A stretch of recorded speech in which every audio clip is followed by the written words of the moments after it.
rencontres du RT14. L'actualité de la sociologie des arts et de la culture.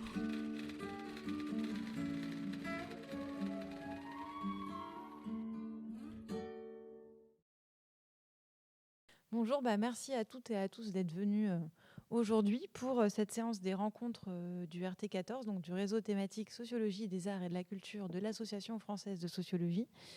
C'est des rencontres qui vont avoir lieu en fait une fois par mois pour ce second semestre, et on rencontre des chercheurs et des chercheuses qui ont publié des livres récemment dans le champ des arts et de la culture. Et on a décidé de l'organiser sous forme de rencontre et pas de séminaire, où c'est plutôt un dispositif de questions-réponses plutôt que un invité qui vient parler 50 minutes, puis des questions de la salle. Et c'est enregistré, puisqu'ensuite ça devient un podcast. Et donc c'est réécoutable ensuite. Et pour cette première rencontre de 2023, on est content d'accueillir Pierrick Humeau, qui est donc maître de conférence en sociologie à l'université de Limoges, et pour son ouvrage qui maintenant est paru, c'était en 2021, pardon, excuse-moi, qu'est-ce que j'ai fait, Accord et Acris, sociologie des punks français, à CNRS Éditions. Je vais commencer par toute une série de questions sur le livre, et ensuite, au bout de 50 minutes ou une petite heure, il y aura la parole à la salle. Je vais commencer par une question un peu basique pour reprendre du début et pour revoir nos définitions. Qu'est-ce que le punk, et en quoi est-ce que ça peut devenir un objet sociologique ? Alors merci tout d'abord pour cette invitation et aux organisateurs pour d'avoir fait tout ça. Pardon. Alors qu'est-ce que le punk ? C'est tout d'abord, on pourrait tout d'abord dire qu'il s'agit d'une musique. Mais il s'agit aussi d'une certaine existe corporelle, il s'agit aussi de pratiques, et plus globalement, il s'agit aussi, on va dire, d'un style de vie. Alors comment petit à petit, ça devient un objet sociologique.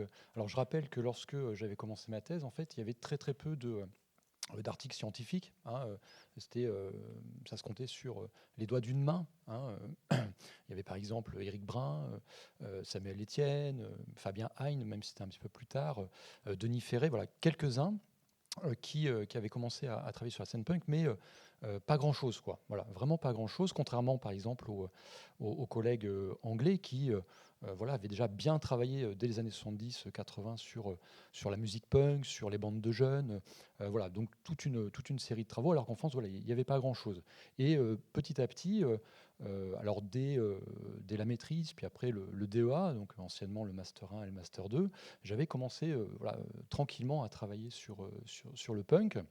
Et puis, au regard de ces premières recherches, le projet de thèse, petit à petit, s'est affiné, et le punk, l'espace punk, est devenu pour moi objet de recherche dans le cadre de cette thèse.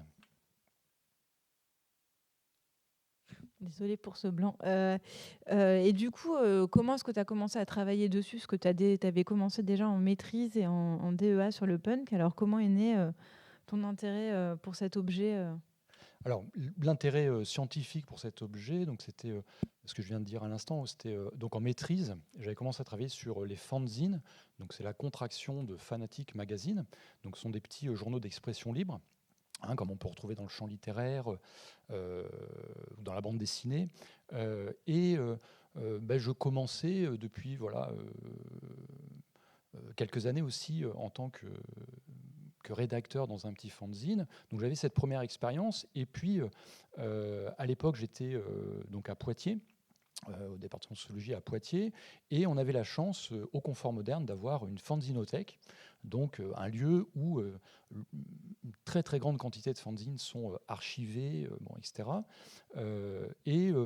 N'ayant que peu d'informations sur les fanzines, hormis Samuel Etienne, que finalement je cite beaucoup là, depuis le début. Samuel Etienne avait déjà commencé à travailler sur les fanzines punk, et il me semblait qu'il y avait quelque chose à faire, à poursuivre, dans le cadre de cette maîtrise.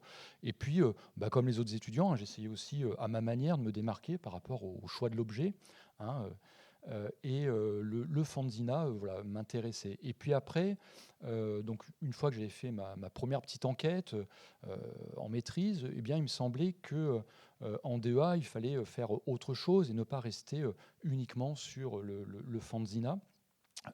Et donc là, je suis parti en Angleterre pendant un an, parce que mon idée, c'était eh bien, de s'interroger justement sur ce qu'on appelle la circulation internationale des biens culturels ou symboliques entre la France et l'Angleterre.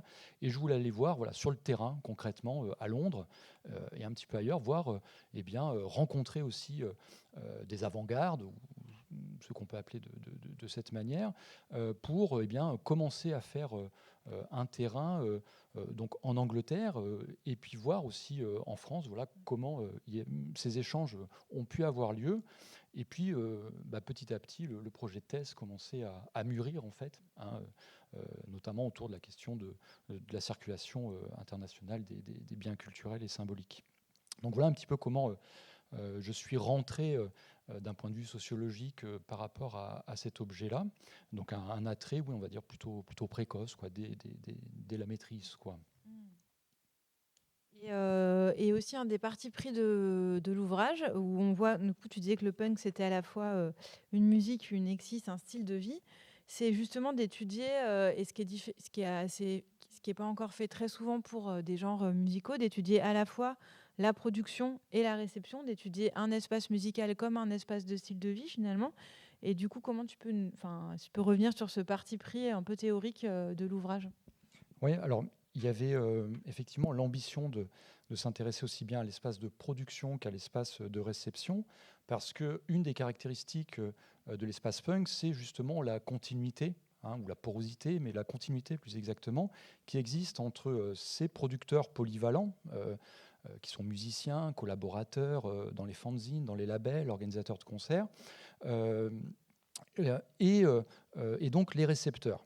Voilà, donc les publics de concert sont aussi ceux qui participent au groupe, hein, entendons les musiciens, mais sont aussi ceux qui participent au label, à l'organisation de concerts. Et finalement, le principe qui anime cet espace, hein, le do-it-yourself, je pense qu'on y reviendra, eh bien, ce do-it-yourself définit en fait une voie d'apprentissage de savoir-faire pour tout entrant. Et on voit bien que l'intérêt sociologique de s'intéresser aussi bien à l'espace de production que de réception permet, enfin voilà, en liant les deux, de ne pas exclure l'un aux dépens de l'autre, quoi. Et au regard de leur activité ou de leur polyactivité, je devrais dire, il me semble que dans certains espaces comme celui-ci, on a tout intérêt justement à s'intéresser aussi bien à l'espace de réception que de production, parce que, encore une fois, au sein des publics, on retrouve celles et ceux qui soit font de la musique, ou soit vont faire, ou soit ont déjà fait de la musique, quoi. Voilà. Et justement, quelle méthodologie tu as utilisée pour faire ça, pour étudier justement un espace musical? Comment est-ce qu'on fait pour étudier tout un espace musical et étudier un style de vie? Quelle méthode tu as utilisée et comment aussi tu as délimité ta population d'enquête qui pourrait être très très nombreuse et même aussi le cadre temporel de l'enquête? Alors le cadre temporel de l'enquête a été finalement pas un problème, même si on le sait, et plus ça va, plus malheureusement il y a cette dynamique-là, il faut terminer les thèses rapidement, etc. Le calendrier de la thèse a fait que, et mon rapport au terrain aussi, peut-être qu'on y reviendra, mais mon rapport au terrain, peut-être un peu boulimique, quoi, a fait que pendant 3 ans, je mets de côté la maîtrise, le DEA, etc., mais vraiment pendant 3 ans pour la thèse, mon idée c'était donc de parcourir un terrain qui me permettait, voilà. Alors comment définir les lieux de production punk? Alors, tout bêtement, dans le projet de thèse, pour essayer justement de cerner cet objet, je m'étais dit, finalement, le plus simple peut-être est de regarder où se produisent les groupes de punk, quoi. Quels sont les cafés-concerts, quelles sont éventuellement les salles subventionnées ou les squats artistiques. Et il s'avérait que lorsque je faisais ma thèse, le gros des concerts, le gros des cafés-concerts était plus particulièrement, je dis plus particulièrement, dans le Grand Ouest de la France, donc Bretagne, Pays de la Loire, région Centre, le Poitou-Charentes aussi, l'Auvergne, voilà, donc les 5 grandes régions, quand on regarde la carte de France, donc sur la gauche, à l'ouest, jusque dans le Bordelais, quoi.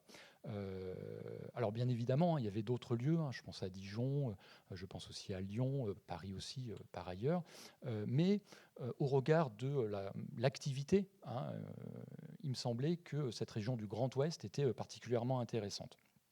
Et au-delà de ça, d'un point de vue aussi en termes de calendrier, mais aussi en termes de capital économique, il s'avérait qu'à l'époque, j'habitais aussi dans le Poitou-Charentes. Donc pour moi, c'était plus facile aussi de me rendre dans ces régions-là. Donc, faisant feu de tout bois, en quelque sorte, je me suis dit, il faut aller dans ces lieux-là. Alors, de manière très, on va dire, à l'occasion de quelques concerts, je me suis rendu ailleurs, mais ça n'a pas forcément donné lieu à d'observations aussi systématiques. Mais voilà, donc ces grandes régions-là. Après, au niveau de la méthodologie, qu'est-ce que je voulais mettre en place et qu'est-ce qui a été mis en place? Alors, tout d'abord, je partais du principe que dans certains espaces, et notamment celui-ci, et je pense bien le montrer dans le livre, il me semble qu'on ne peut pas faire semblant, et c'est d'ailleurs une des caractéristiques, il me semble, des punks, on l'est ou on ne l'est pas, et donc, il me semblait que l'observation participante allait totalement dans ce sens, et peut-être il faut dire aussi que en maîtrise ou DEA, la lecture de Loïc Vacan, Corps et âme, m'avait beaucoup inspiré aussi, donc lui par rapport à la boxe, mais par rapport à cette méthodologie de l'observation participante. Donc il y avait cette volonté de voir concrètement, non pas sur un ring cette fois-ci, mais sur scène, ce que c'est que, un peu comme Pierre-Emmanuel Sorigny a fait avec la danse. Il montre bien que lorsqu'on se fait mal aux chevilles, lorsqu'on s'entraîne durement, eh bien, même si on a mal, on y va, et je voulais savoir ce que ça faisait aussi et comment, sociologiquement, on peut utiliser ces matériaux-là. Quelle est cette richesse, donc voilà pour l'observation participante qui a été complétée par toute une série d'entretiens qui certains ont été répétés avec mes enquêtés. À côté de ça, puisque mon directeur de thèse, Bertrand G, me disait Pierrig, je veux bien vous croire que vos enquêtés sont plutôt d'origine populaire, mais quels sont vos indicateurs Est-ce que c'est 30, 50, 75%, voilà. Et au regard de ces nombreuses discussions avec mon directeur de thèse, l'idée est venue de faire passer un questionnaire de grande ampleur dans les différents lieux, aussi bien les squats artistiques que les cafés-concerts, que certaines salles subventionnées ou festivals, permettant ainsi de qualifier, de caractériser cette population, puisque je n'avais strictement aucun indicateur. Et les collègues que j'ai cités au début de mon intervention n'avaient pas ces indicateurs-là. Dans les textes, on ne retrouvait pas la proportion de jeunes issus des milieux populaires, leur niveau de diplôme, on n'avait pas grand-chose sur leur trajectoire scolaire, etc. Donc voilà un petit peu comment ont été amenées petit à petit les méthodes, et puis plus sur on va dire la partie socio-historique de mon ouvrage, ou de la thèse avant. Il y avait la découverte aussi pour moi, parce que je le faisais sans savoir le faire, sans savoir quels étaient les travaux. Je pense à Gisèle Sapiro, notamment dans le champ littéraire, mais autour de la prosopographie, parce que je cherchais une méthode en fait qui me permettait, au regard des critères de visibilité notamment, de retrouver les groupes qui finalement me permettraient de comprendre la genèse de cette musique-là. Et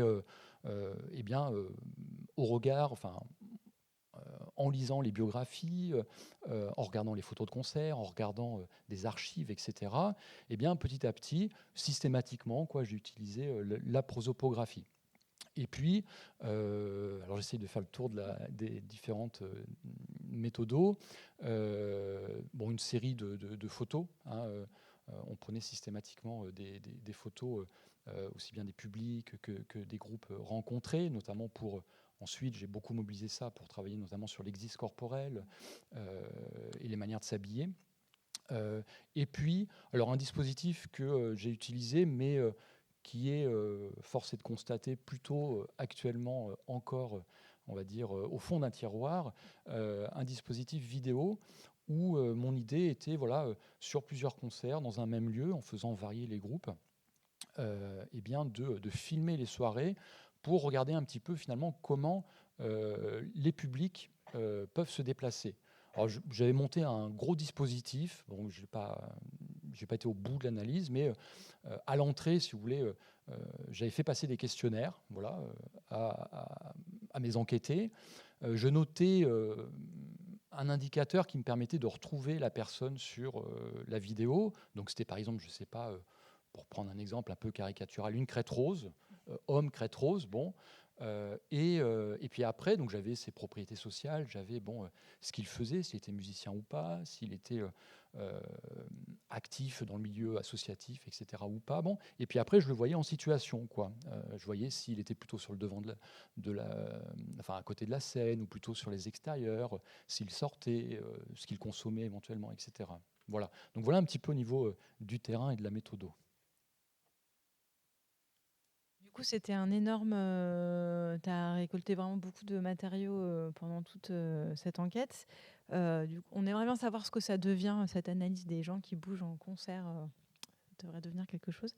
Et je me demandais, comme tu as fait une observation participante de longue durée, quelles difficultés tu as rencontrées? En quoi c'est difficile d'être à la fois de manière classique, mais là, du coup, être punk, être acteur de ton terrain et sociologue. Est-ce que ça t'a donné accès à plein de choses et aussi moins à d'autres choses? Est-ce qu'il y a des espaces qui étaient moins accessibles ou des choses qui étaient moins visibles de ta position d'observateur participant? Alors, cette posture, quoi, hein, d'observateur participant. J'ai une incise parce que là, en fait, Emmanuel Sorigné, il commence son enquête et après, il devient danseur. Et toi, c'était dans quel ordre exactement entre faire de la musique et commencer l'enquête? Alors, donc moi, c'était à l'envers, quoi. Enfin, à l'envers. J'ai d'abord eu, ce que je disais précédemment, j'ai déjà d'abord eu comment dire, des affinités avec la musique punk, et notamment par rapport, enfin, en commençant par le fanzina, en fait. Donc, je me rendais, comme la plupart de mes enquêtés, à la fin du lycée, quoi, hein, pour le dire rapidement. Eh bien, je commençais à me rendre dans des cafés-concerts et à faire des interviews de groupe, justement, pour le fanzine dans lequel je participais, mais il y avait d'autres participants, hein, j'étais pas le seul. Donc, une première, un premier apprentissage des codes aussi, des manières de parler, des manières de faire, une exploration aussi dans les différents sous-styles, hein, puisque comme dans tous les styles musicaux, il y a des chapelles ou des sous-chapelles, des sous-styles. Hein, bon,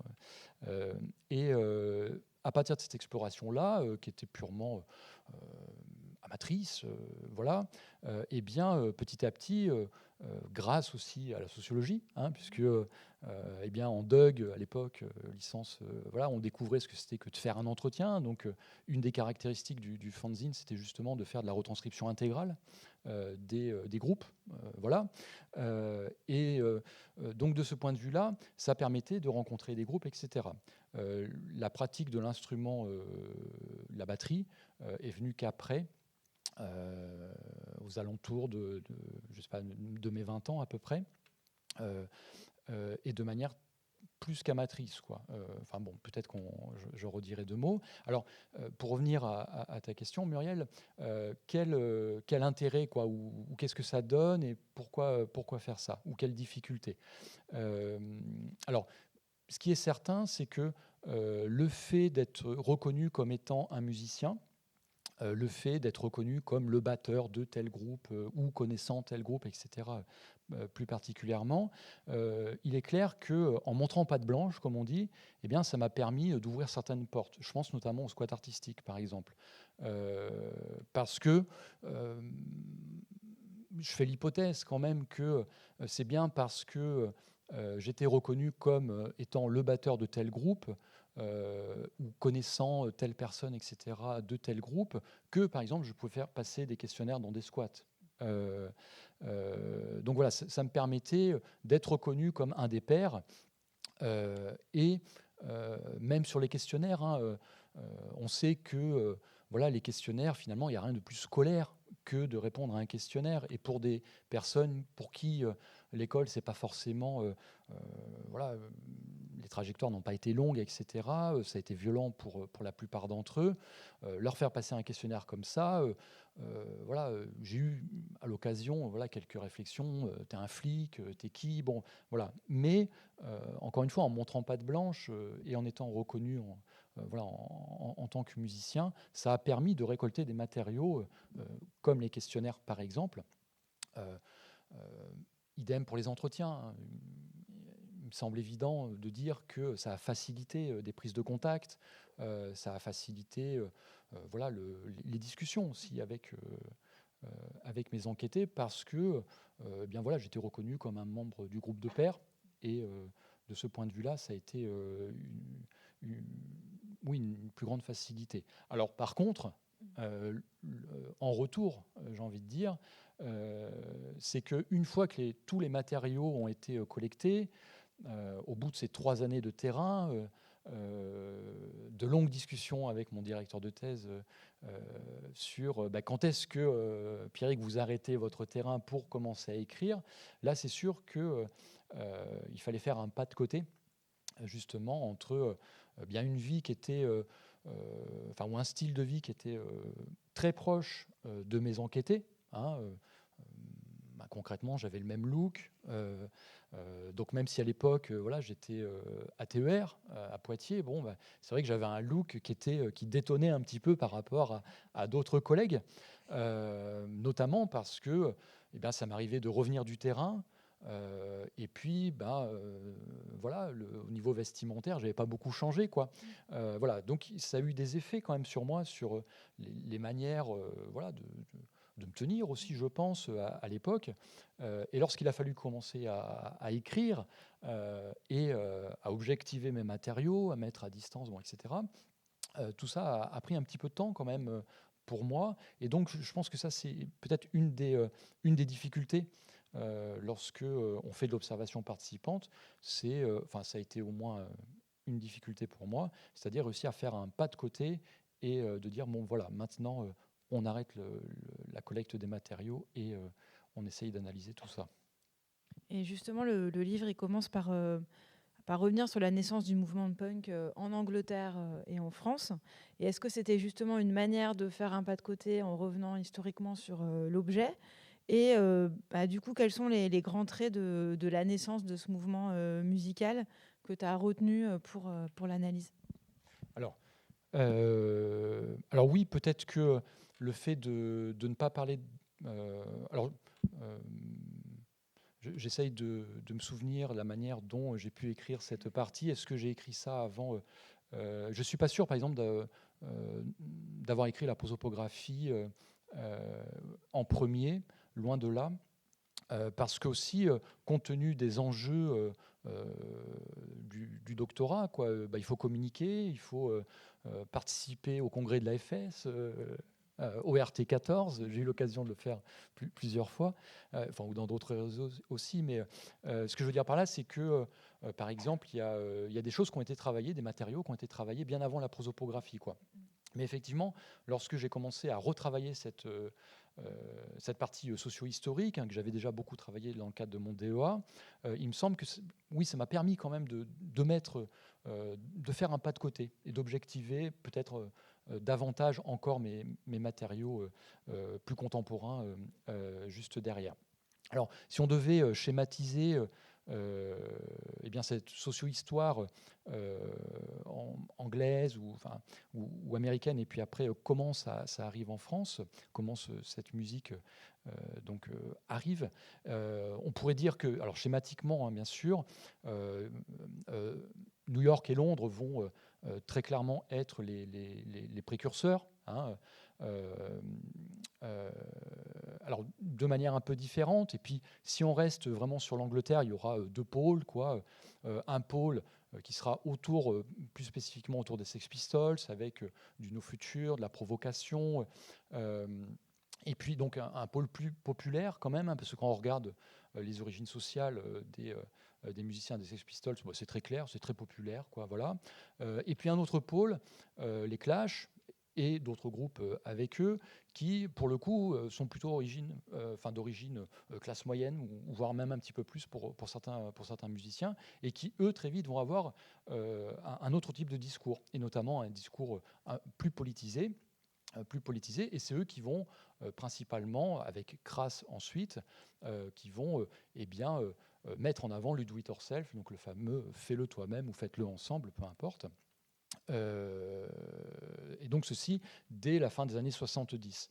Alors qu'est-ce qu'on observe par rapport à la France, hein, c'est ce que moi j'appelle les proto-punks français, donc sur la même période, milieu des années 70. On se rend compte que certains Français vont à Londres pour voir ce qui se passe à Londres, notamment chez les disquaires, etc. Et ces proto-punks vont, alors eux pour le coup, idem, hein, plutôt de petite classe moyenne, hein, plutôt dans les grandes villes aussi pour la plupart. C'est ce que démontre bien la prosopographie, ce qui sera beaucoup moins vrai ensuite sur la deuxième génération. Pour le coup, ces deux pôles, on va dire, anglais, donc d'un côté les Sex Pistols et de l'autre côté les Clash, très vite en France, ce qui va quand même être importé, hein, ça va plutôt être le pôle donc, des Clash avec le do-it-yourself, et puis après, donc, dans les années 80, la scène alternative qui va à son compte se réapproprier voilà, ce slogan, ce mot d'ordre. Donc fais-le toi-même, faites-le ensemble. Où l'idée, voilà, ça va être justement de reprendre par exemple la mystique des trois accords. Hein, je te fais voir un accord, puis deux, puis trois. Maintenant, monte ton propre groupe de rock. Alors, on discutera peut-être un petit peu. La technicité punk est quand même beaucoup plus compliquée que ça. Mais pour autant, il y a cette idée que voilà, tout le monde peut le faire, quoi. Bon, tout le monde peut le faire. Et à partir des années 80, on va retrouver des punks qui sont beaucoup plus issus des milieux populaires, hein, qui vont aussi être beaucoup plus proches des milieux politico-associatifs, en lien avec le contexte aussi de l'époque, voilà, etc. Et du coup, au moment de ton enquête, finalement, qui sont les punks quelle est cette population? Quelles sont les conditions sociales pour devenir punk au moment de ton enquête? Et maintenant, j'ai une question en plus suite à ce que tu as dit au début, qui était pourquoi les punks sont-ils à l'ouest voilà, de la France? Alors j'essaye de retrouver quand même quelques chiffres pour pas les confondre. Ouais. Alors, bon, comment on pourrait sociologiquement, essayer de caractériser ces punks? J'essaierai de revenir sur ta question après. Alors, depuis le début, j'évoque je dis les punks sont plutôt issus des milieux populaires. Lorsqu'on regarde donc sur les 636 enquêtés, 75%, si on prend que l'on prenne la profession du père ou de la mère, c'est 75% qui sont soit fils d'ouvriers ou d'employés ou d'inactifs, quoi. Donc voilà en ce qui concerne l'origine sociale. Et encore une fois, que ce soit la profession du père ou de la mère, ça se joue à 2 points d'écart de mémoire. Après, c'est une population qui est plutôt masculine aussi. On peut dire tendanciellement, alors par rapport à ce que j'ai pu observer, hein, puisqu'il y a aussi il y a d'autres scènes, hein, des scènes féministes, anarcho-punk féministes, queer, etc., où là, pour le coup, la proportion est beaucoup plus forte en termes de présence féminine. Mais par rapport à ce que moi j'ai pu observer, on se retrouve très souvent entre, on va dire, 3 fois sur 4, ce sont des hommes au niveau du public, voire jusqu'à, je sais pas, 90 ou 95% en fonction de certains sous-styles musicaux. Alors, ce que j'ai pu montrer, c'est qu'il y a certains sous-styles musicaux qui ont tendance à attirer un petit peu plus les femmes, mais tendanciellement, on reste quand même avec très majoritairement plutôt une population masculine dans ces concerts.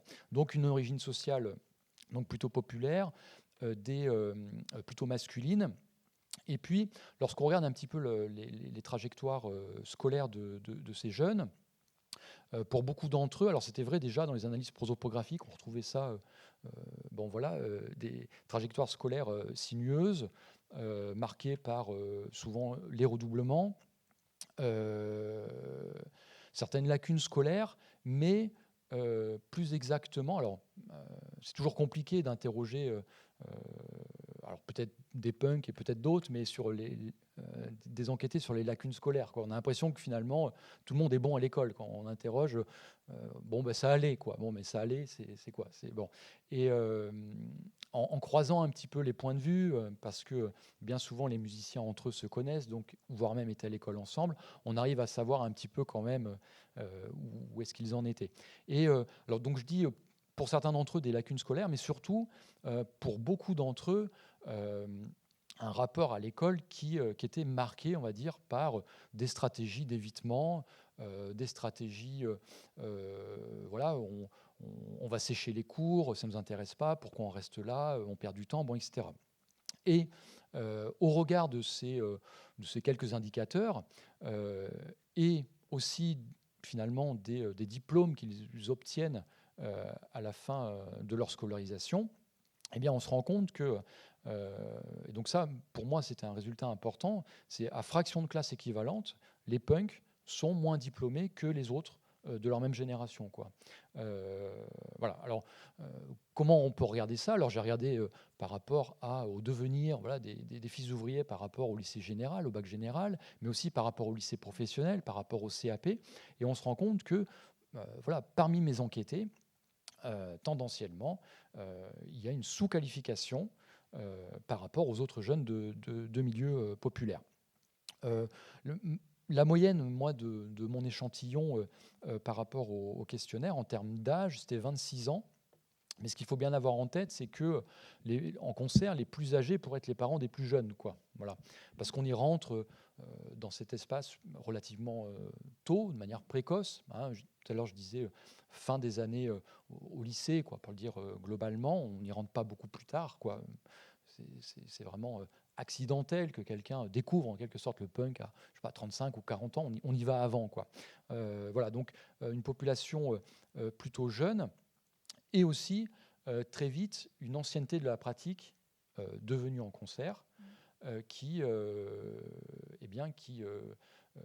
s'accroît très, très rapidement, quoi. Alors, ce que je veux dire par là, c'est que, alors c'est en lien aussi avec l'âge, hein, forcément, mais pour celles et ceux qui viennent en concert et qui trouvent un intérêt, qui trouvent des affinités, qui commencent à aimer la musique punk et qui commencent à comprendre le sens de la pratique, eh bien, ceux-là vont rester, en fait. C'est pour ça que, eh bien, il n'était pas rare que quelqu'un qui aurait l'âge moyen, 26 ans, par exemple, par rapport à mon échantillon, c'était pas rare qu'il me dise, bah, moi, j'ai 8 années de concert à peu près, voilà, de venue en concert. En lien, voilà. Donc, concrètement, il est venu à ces concerts-là, il a peut-être été en voir d'autres styles, etc., mais il est quand même resté, voilà, dans cet espace musical. Et puis après, peut-être sur les activités musicales, quelque chose qui m'avait frappé. Alors c'était du déclaratif, hein, c'est-à-dire, voilà, je posais une question, voilà, est-ce que tu as une activité musicale? Alors c'était subdivisé, mais je voulais savoir s'il y avait parmi le public, justement, s'il y avait des musiciens ou pas, quoi, et à quelle hauteur.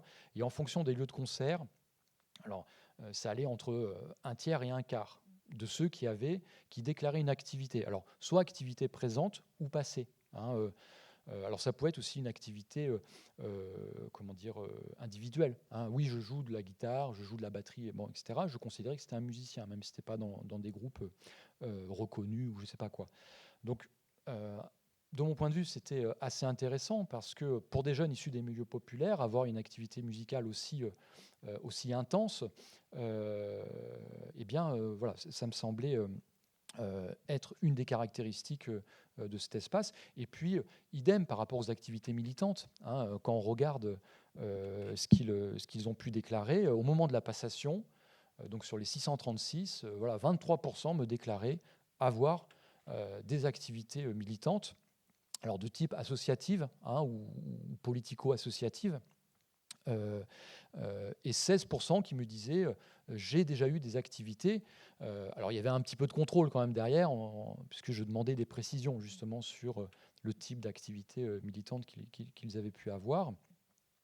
Alors bien souvent, on retrouve, Isabelle Semé dirait, le mouvement décent, quoi, sans papier, droit au logement, assez contre le chômage, etc., l'antiracisme, bien sûr.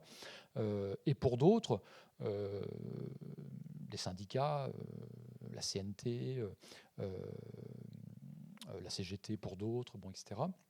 Donc, voilà, un petit peu situé à la gauche de la gauche, quoi, l'échiquier politique. Donc, voilà un petit peu s'il fallait, à grands traits, brosser les caractéristiques sociales des enquêtés. Et alors, du coup, j'avais la question sur pourquoi il y en aurait plus à l'ouest de la France, mais ça m'est venu au moment où tu as expliqué pourquoi tu avais situé ton terrain là. Est-ce qu'il y a des explications sociologiques à la localisation territoriale du punk?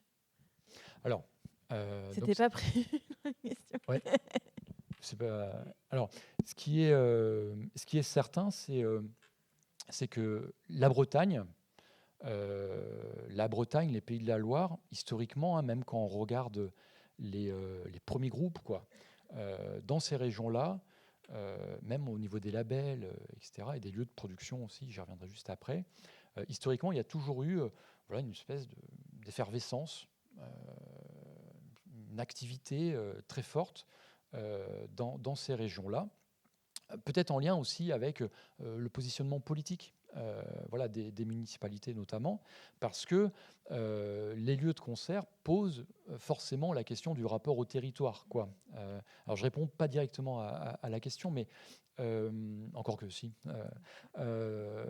Donc voilà en ce qui concerne, on va dire, le nord-ouest de la France et de mon enquête. Et puis au centre, alors pourquoi lors de mon enquête, il y avait des punks en Auvergne et dans la région centre, c'est aussi parce qu'il y avait des lieux pour se produire. Alors c'est tout bête, hein, mais j'avais pu montrer voilà, dans un chapitre de bouquins collectifs que plus on augmente les lieux de production, plus la probabilité pour qu'il y ait des concerts qui se produisent et donc une scène, des musiciens, etc., même locales, est importante. Enfin, c'est tout bête, mais dès lors que vous commencez à fermer les cafés-concerts ou les squats artistiques, eh bien forcément, la probabilité pour qu'on se rende à un concert est plus faible parce que, eh bien, il faut aller plus loin, etc. Et étant donné que on rentre dans cet espace-là de manière plutôt, un âge plutôt précoce. Quand on a 16-17 ans, il n'y a pas la voiture, donc c'est compliqué pour y aller. Bien sûr, ce n'est pas les parents qui vont emmener à un concert de punk. Il y a moins de chances que si. Voilà. Alors que si à proximité, il y a des lieux où on peut rencontrer des groupes, faire un concert, comme on dit, eh bien, on voit comment on peut être attiré ensuite, quoi. Donc voilà, par rapport à la Bretagne, et encore aujourd'hui, hein, quand on regarde le nombre de concerts qui peuvent avoir lieu en Bretagne, dans les Pays de la Loire, c'est vraiment vivace, quoi. Voilà. Okay, merci. Et du coup, tu montres bien quelle est cette population des punks que tu as analysée à travers ces questionnaires, et tu montres aussi l'existence d'une culture spécifique punk, d'un espace autour de l'espace punk. Et qu'est-ce qui constitue cette culture commune du punk? Comment est-ce qu'on pourrait parler d'un ensemble de dispositions? Est-ce qu'on pourrait parler d'un habitus punk? Comment est-ce que tu la qualifierais, cette culture? Alors, ce qui va réunir, en France tout du moins, et aujourd'hui encore, ce qui va réunir ces musiciens, mais aussi ces spectateurs, ça va être autour du slogan du do-it-yourself. Le do-it-yourself, hein, donc fais-le toi-même, faites-le ensemble, c'est l'idée selon laquelle tout le monde peut faire les choses et que tout le monde est interchangeable, quoi. Donc quel que soit le niveau, par exemple, de la pratique. Et c'est pour ça d'ailleurs que la très très grande majorité des musiciens que moi j'ai pu rencontrer sont tous autodidactes, en fait. Il y a même une espèce de culture, j'allais dire anti-scolaire, anti-conservatoire, voilà, il ne faut pas apprendre en quelque sorte le solfège, quoi. Alors, même si, encore une fois, la technicité punk est extrêmement précise, bon, voilà, il y a beaucoup de choses. Donc, autour du do-it-yourself, l'idée, ça va être eh bien, d'essayer de faire les choses. Alors, pour certains, ce qui a été mon cas, mais ce qui est le cas de tous les enquêtés finalement. Donc moi, je suis rentré par le fanzina, et puis petit à petit, eh bien, en comprenant le sens de la pratique, avec l'idée qu'il ne faut pas attendre que les autres fassent à notre place, voilà, eh bien, je me suis dit, moi aussi, peut-être que je peux essayer de faire de la musique. Alors, quand on est autodidacte et qu'on n'a pas forcément l'oreille musicale, qu'on ne sait pas forcément bien chanter, ce qui était mon cas par exemple, ça n'a pas été forcément facile, quoi, hein, alors que d'autres arrivent justement avec des dispositions voilà, de musiciens ou peuvent jouer à l'oreille par exemple, etc., ce qui n'était pas mon cas. Bon.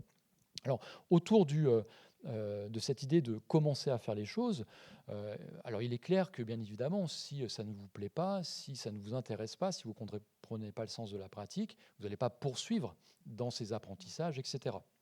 Par contre, si vous commencez à apprécier ce genre de musique, si vous commencez à apprécier, à vous produire sur scène, etc., il y a de fortes chances pour vous continuer, quoi. Et une des caractéristiques de cet espace-là, parce qu'aussi, finalement, ils ne se produisent pas tant que ça dans les salles subventionnées, c'est que pour réussir à se produire, il y a toute une culture en réseau qui va petit à petit s'installer. Donc culture en réseau, c'est-à-dire que il va falloir connaître un autre groupe. Et cet autre groupe va nous inviter pour jouer sur telle scène, etc. Et en échange, on sera obligé, en quelque sorte, le contre-don, quoi, on sera obligé de le réinviter, etc. Et donc, cette culture en réseau va permettre, en fait, oui, de structurer toute une scène dès lors que on montre patte blanche, que on respecte les codes, dès lors que on y met les formes, j'ai envie de dire, et à la suite de ça, petit à petit, parce que alors localement, d'abord, on va se faire un petit nom, et puis après, on peut être invité à faire une première partie d'un plus gros groupe, entre guillemets, un groupe reconnu, peut-être un groupe historique même, et ce qui fait que le nom du groupe, comme dans les autres chants musicaux, quoi, les autres styles, le groupe va monter, quoi, en quelque sorte. Voilà. Et ce qui fait tenir l'ensemble, c'est bien aussi le respect, en quelque sorte, du do-it-yourself, de ne pas attendre que les salles subventionnées fassent et produisent du punk. Encore faudrait-il que les punks veulent bien se produire dans les salles subventionnées. Mais c'est bien plutôt essayer d'ouvrir un lieu, par exemple un squat artistique, essayer de récupérer une salle, essayer avec une MJC, essayer de monter un café-concert. Et lorsqu'on regarde un petit peu celles et ceux qui tiennent les cafés-concerts, bien souvent, pour pas dire tout le temps, ils ont eu une pratique musicale alors soit en tant que musicien, ou soit parce qu'ils ont eu un label, soit parce qu'ils ont eu une radio, etc. Donc on voit qu'il y a des proximités, un réseau, et que tout cela est structuré autour du do-it-yourself, avec cette idée que on peut faire les choses par soi-même, et c'est ce qui va donner sens finalement à leur pratique, et ceci à moyen et long terme. Est-ce qu'il y a des éléments dans leur socialisation familiale, et donc on en a parlé un peu scolaire, qui expliquent ces affinités avec l'idée de faire les choses par soi-même, d'apprendre à faire les choses de manière plus horizontale? Est-ce qu'on peut l'expliquer par leur parcours et leur trajectoire, enfin ce que tu as pu le voir à travers ton enquête? Alors, si on raisonne par rapport à la famille, alors, comme on dit tout le temps en sociologie, c'est jamais une seule variable qui joue, je pense qu'il faut le rappeler quand même, mais bien sûr, il y a différentes variables. Mais si on regarde du côté de la famille, par exemple, parmi mes enquêtés, personne, ou quelques individus très isolés dans mon enquête, mais quasiment personne, je pense qu'on peut le formuler comme ça, quasiment personne n'a été socialisé par des parents musiciens, par exemple. Idem pour la politique, d'ailleurs. Très, très peu d'entre eux ont eu un héritage une transmission par rapport à la politique et à la musique. Alors, qu'est-ce qui fait que, comment on pourrait expliquer que certains d'entre eux, ou mes enquêtés, développent cette appétence pour la musique punk, si on regarde par rapport à la famille ou les groupes de pairs. Moi, il me semble que ce qu'on pourrait dire, c'est que, compte tenu des situations familiales compliquées pour la plupart d'entre eux, en lien aussi avec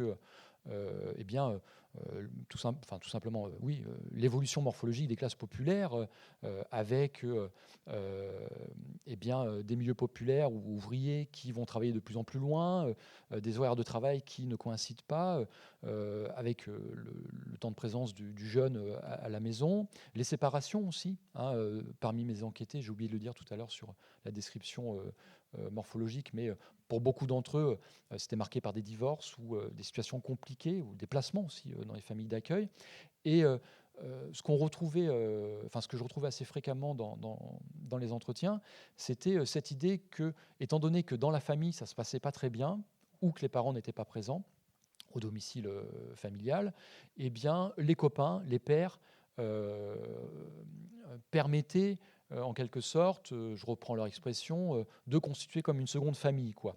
C'est parce que, encore une fois, je les cite, parce qu'à la maison ça gueulait, je préférais aller au bar ou dans la rue pour être avec les copains. Et parce que à l'école, forcément, j'étais pas forcément très bon, et j'avais compris de toute façon que l'école, ce n'était pas fait pour moi, donc je me retrouvais à sécher avec les copains.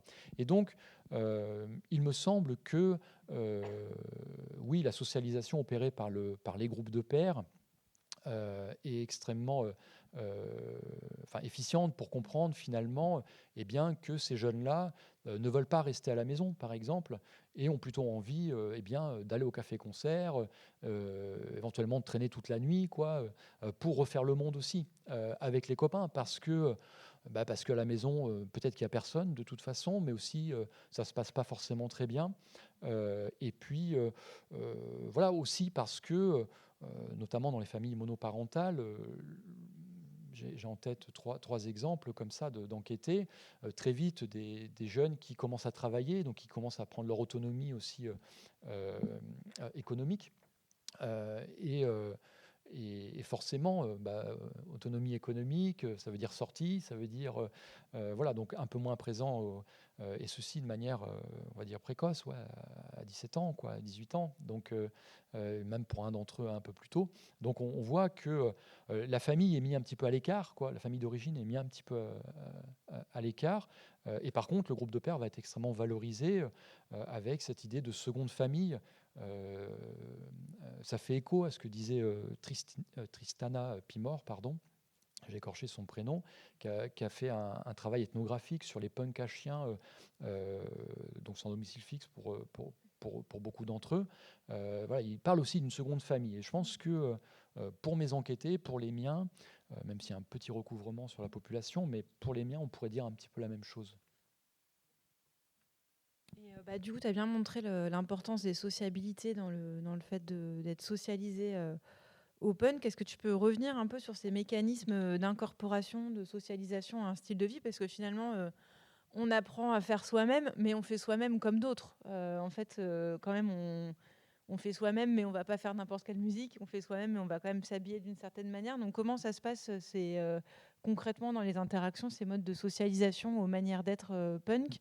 Et est-ce qu'on est socialisé, tu l'as un peu dit, on est socialisé à autre chose qu'à de la musique, mais aussi à un style de vie, et aussi à une orientation politique. Donc je me demandais comment ça se passait. Tu nous as dit on arrive par le punk, par la musique, mais d'autres par la politique. Enfin, comment se passent aussi ces liens entre la socialisation musicale, la socialisation à un style de vie et la socialisation politique? C'était une grosse question, je suis désolée. Oui, alors j'essaie de répondre à tout, sinon tu me relances. Alors sur les apprentissages ou sur les apparats vestimentaires, etc., comment finalement les enquêtés apprennent à se socialiser au bon style. Alors, donc je disais des personnes plutôt issues du milieu populaire, plutôt virilistes dans les pratiques, au bar, il s'agit d'empoigner le godet, de se taper sur l'épaule, c'est la bonne camaraderie, quoi. Voilà. Et donc, alors comment ça se passe lorsque un jeune aurait ou ferait une faute de goût, quoi, voilà. Bah, c'est de la moquerie, quoi. C'est de la moquerie, mais de la moquerie qui ne va pas offenser, j'ai envie de dire, la personne de manière à ce que cette personne ne revienne plus, quoi. Voilà, ça va être comme dans d'autres milieux. Gérard Mauger, je pense qu'il pourrait le dire de cette manière-là, quoi. C'est on va se chambrer, quoi. On va se chambrer, quoi. La place de la vanne est importante aussi dans cet espace-là. Et ce qui fait que, au gré des expériences, effectivement, eh bien, celles et ceux qui vont faire leurs premiers pas vont apprendre petit à petit à trouver leur style à eux, parce que voilà, au sein même de la scène punk, on pourrait, comme ça, de manière un petit peu systématique, ce que j'ai essayé de faire, voilà, au gré de l'écriture, mais essayer un petit peu de caractériser les styles, quoi. Ils n'ont pas tous une crête, par exemple, ils n'ont pas tous, bon, etc., etc. Et les personnes qui rentrent dans cet espace-là, souvent impressionnées par on va dire que ces concerts sont quand même colorés, quoi. Il y a des crêtes, il y a des crânes rasés aussi, il y a bon, etc. Et puis les apparats vestimentaires, du cuir clouté ou pas, des ceintures cloutées, bon, etc., etc. Bon. Et au début, forcément, mais comme dans tous les espaces, je pense qu'on pourra avoir un peu le même raisonnement. Eh bien, il y a quelques fautes, quelques erreurs, voilà. Et grâce au retour du groupe de pairs, qui est, alors même si c'est sur le ton de la plaisanterie, etc., la fois d'après, j'ai envie de dire, le jeune punk va réajuster en quelque sorte cet apparat vestimentaire. Et petit à petit, aussi, au gré des expériences, en écoutant aussi peut-être d'autres styles ou sous-chapelle, punk, etc., va orienter son style de manière aussi à se sentir à l'aise. Et ce qui fait que, assez rapidement, j'ai eu l'occasion d'interroger mes enquêtés là-dessus, mais finalement, sur cette question des vêtements, certains me disaient, au début, j'avais l'impression de me déguiser, quoi. L'impression de me déguiser, et puis, à force de le faire, c'est quand je ne suis plus habillé comme ça que j'ai l'impression de me déguiser, quoi. Et On donc, devient un punk conformiste, l'espace punk. tout conformiste, après, il faut regarder les styles, quoi. Mais alors, pour le coup, certains ont bien conscience, par exemple, que les modifications corporelles, etc., peuvent avoir un impact sur l'entrée sur le marché du travail, hein. Et certains utilisent l'expression de mort sociale, quoi, hein, en disant non, si je me suis fait tatouer sur le visage, je savais très bien que. Alors même si, bon, on peut quand même faire l'hypothèse qu'il y a une certaine démocratisation du tatouage, par exemple, mais peut-être qu'il y a quand même certaines parties du corps encore qui, le visage, les mains, bon, qui, par rapport à certains corps de métier, qui posent problème, quoi. Ce que je veux dire par là, c'est que au-delà des vêtements, au-delà des manières de parler, etc., il y a aussi toutes les modifications corporelles, hein. La coiffure, on l'a dit, c'est sûr que voilà, avoir une crête, ça, d'un certain point de vue, ça stigmatise quand même, ça marque. Et il me semble que pour toutes les autres modifications corporelles, on peut avoir le même raisonnement, quoi. Et donc petit à petit, je me souviens d'un enquêté qui me disait, moi, mon style, c'est pas punk, c'est tatoué. Alors effectivement, il est tatoué partout. Voilà, bon, son style, c'est tatoué. Mais d'un point de vue esthétique, oui, on voit que déjà, il n'a pas pu faire ça en l'espace de quelques temps, mais il a vraiment fallu, à moyen et long terme, qu'il trouve son style à lui de tatouer. Et pour les autres, on retrouve un petit peu cette même logique-là, quoi. C'est après avoir été confronté à différents pairs, à différents groupes de pairs, à différents types de musique, eh bien, on se rend compte que les styles s'affinent. Il y a de moins en moins d'erreurs. Et sur celles et ceux qui sont le plus avancés dans les apprentissages punk, au sens large, autour du do-it-yourself, eh bien, on se rend compte qu'ils ont des styles qui, alors souvent, leur sont propres, voilà, et qu'on arrive, en observant de manière assez fine, par les badges, par tel indice, etc., on arrive très vite à situer en fait le punk par rapport à des sous-genres stylistiques, etc. Mais c'est vrai qu'au début, forcément, il y a quelques erreurs de style. Tu l'as dit un petit peu, mais c'est un espace et un univers assez masculin, voire un peu viriliste. Et comment ça se passe, justement, les rapports de genre au sein de cet espace punk? Est-ce qu'il y a une division un peu genrée des spécialisations dans le punk ou du travail? Tu le montres un petit peu avec le groupe que tu avais. Tu as montré comment les gens se transformaient pour se socialiser au punk, mais est-ce que ça peut aussi exclure certaines personnes qui ne reviennent pas, par exemple parce que se faire chambrer, c'est pas non plus du goût de tout le monde, par exemple. Voilà, enfin, tout le monde ne peut pas répondre à ce type de camaraderie virile, etc. Quels effets ça a? Alors après, il ne faudrait pas penser que parce que je vais à un concert de punk, il faut absolument que je sois looké punk, hein, parce que finalement, si on arrivait, je ne sais pas, avec une tenue autre, voilà, on serait tout à fait accepté, quoi. Ce serait pas, il y aurait pas d'enjeu, quoi. Il y aurait pas d'enjeu. Mais par contre, j'essaye de réfléchir aux matériaux.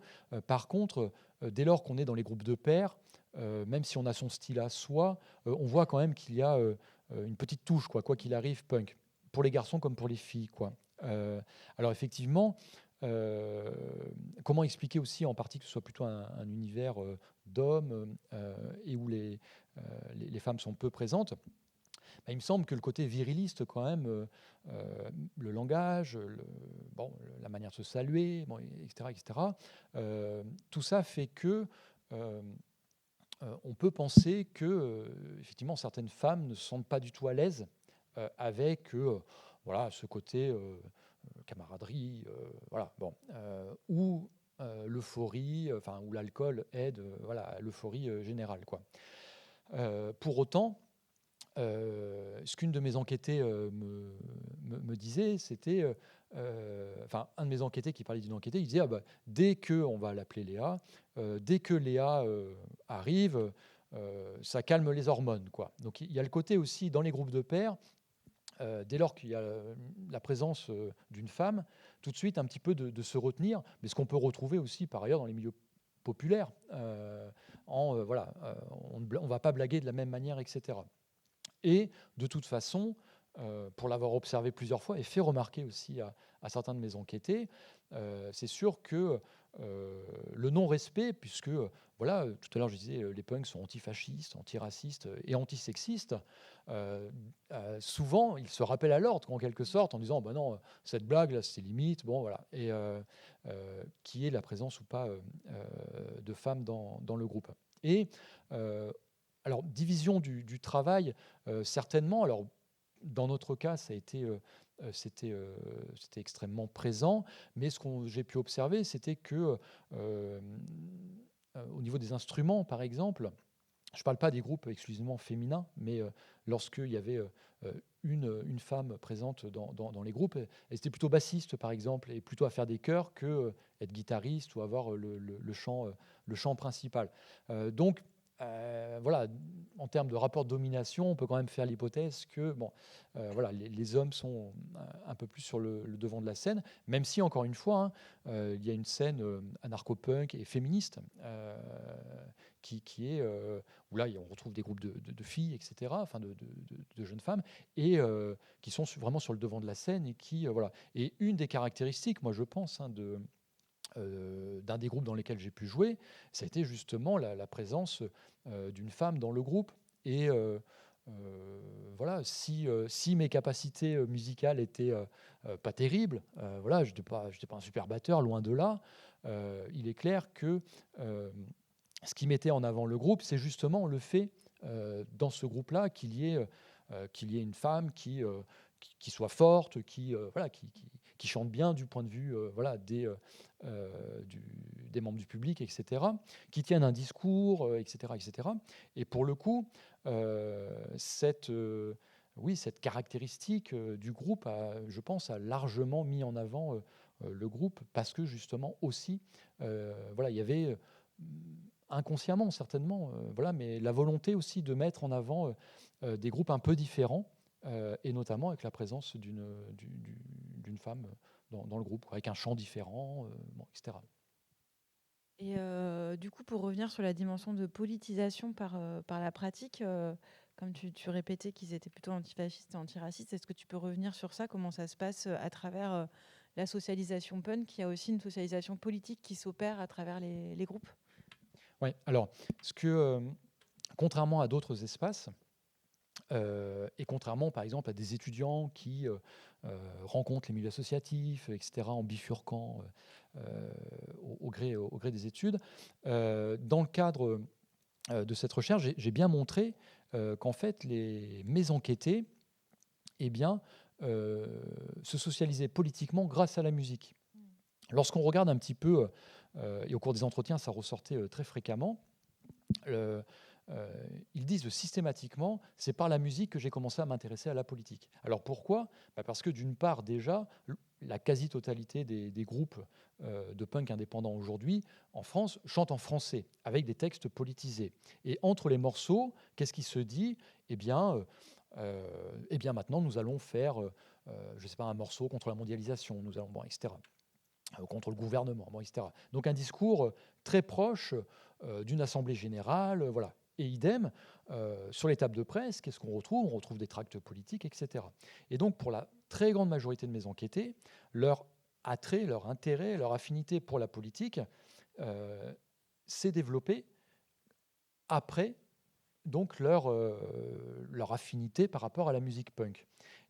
Très peu d'entre eux ont commencé à écouter de la musique punk avant cela d'avoir une activité associative ou politique. Hein. C'est bien par la musique que mes enquêtés se sont politisés.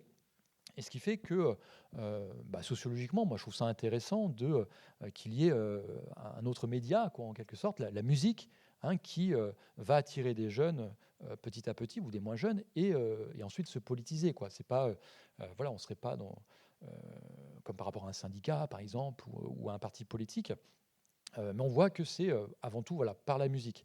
Et celles et ceux, pourquoi on y reste finalement, quoi, hein, ça pose cette question-là, parce que on développe des affinités pour la musique, pour un discours politique, et donc on voit bien que si on n'est pas en accord avec un discours plutôt libertaire, anarchisant, pour le dire rapidement, antifasciste, etc., très vite, quand vous avez fait 2-3 heures de concert, vous n'allez pas refaire ça toutes les semaines si ce discours politique libertaire vous dépasse, vous intéresse pas, etc. Vous n'allez pas rester pour la musique en fait en elle-même, hein, mais c'est bien pour le discours aussi qui est mobilisé dans ces concerts.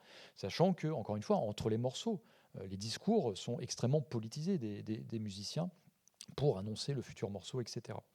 Donc voilà, une entrée par la musique qui ensuite va déboucher pour la plupart d'entre eux. J'essaye de retrouver voilà, mon chiffre. Voilà. Alors ça reste du déclaratif, hein, mais pour voilà, un quart d'entre eux hein, qui déclarent des activités militantes. Et quand on regarde par exemple aujourd'hui le taux de syndicalisation en France, on est franchement loin du quart. Donc on voit que cet espace-là a vraiment un effet très important sur la politisation de ces jeunes et de ces moins jeunes, quoi. Et du coup, je vais peut-être aller un peu plus vite pour qu'on puisse avoir plus de questions pour la salle. Du coup, je me demandais, justement, tu parlais de alors pourquoi on reste. Du coup, j'avais une question sur comment est-ce qu'on vieillit dans cet espace punk, et est-ce qu'on en sort, ou comment on en sort, à quel moment on sort du punk, ou est-ce qu'on est punk un jour, punk toujours. Et après, à chaque fois, je pose deux questions en même temps, mais c'est pas grave. Du coup, j'aurais une question sur le punk aujourd'hui.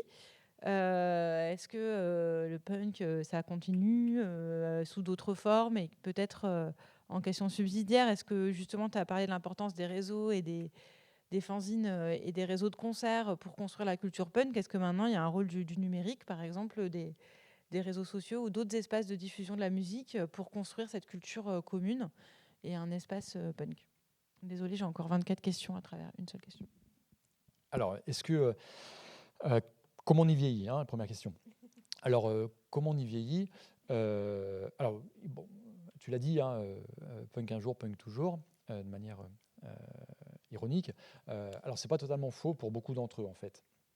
Alors, pourquoi? Parce que pour certains d'entre eux, c'est devenu un véritable style de vie, quoi. Un style de vie qui a conditionné, par exemple, le rapport au travail, qui a conditionné aussi son rapport à la famille d'origine, hein, une rupture, etc., pour pas mal d'entre eux quand même. Un style de vie parce que certains refusent très clairement le travail salarié, par exemple. D'autres refusent toute aide de l'État, hein, RSA, etc. Il n'en est pas question. Donc ça a quand même des effets forts sur, sur leur trajectoire professionnelle, familiale, etc. Alors, en vieillissant, ce que j'ai pu montrer, c'est que pour la plupart, ils ont quand même tendance, arrivé à un certain âge, avancé, hein, pas tous, quand on voit par exemple que des vieux groupes, des anciens groupes, pardon, commencent à rejouer, qu'ils ont passé la cinquantaine, on se dit que ça a quand même des effets à long terme, hein. Bon. Mais pour celles et ceux qui, on va dire, n'ont pas réussi, par exemple, à se faire un nom, n'ont pas réussi peut-être à produire beaucoup de supports, bon, etc., et qui prennent un petit peu de distance par rapport à la scène en tant que musicien, eh bien, ils ont tendance, voilà, à trouver d'autres activités. On retrouve certains dans les radios, par exemple. On retrouve certains dans le fanzina, dans les labels de production, à organiser quelques concerts. Alors forcément, ce n'est pas tous, hein, mais pour la plupart d'entre eux, on les retrouve aussi en concert, en tant que spectateur. Donc c'est pour ça qu'on retrouve des fois en concert des têtes connues, entre guillemets, un peu âgées, par rapport à un public qui peut être très jeune, hein, par rapport à des sous-styles, 20-25 ans, et puis voilà, vous trouvez un vieux punk, voilà, donc il y est resté, en quelque sorte. Alors d'autres, je reviens sur cette expression punk un jour, punk toujours, pour d'autres, la mise à distance de la scène, parce que c'est compliqué de refaire des tournées, parce que c'est compliqué de se déplacer, etc., aura des effets, on va dire, en termes d'implication politique localement. On va les retrouver, par exemple, oui, dans une petite association locale, à faire des choses avec les jeunes, etc. Certains vont de manière plus minoritaire quand même. J'ai pas retrouvé, par exemple, d'enquêté qui pourrait, enfin qui m'a dit ou qui pourrait me dire, j'écoute plus de punk, c'est fini, je vais plus en concert. Moi, j'en ai pas comme ça sous le coude. Donc, ils continuent à acheter des CD. Et puis certains,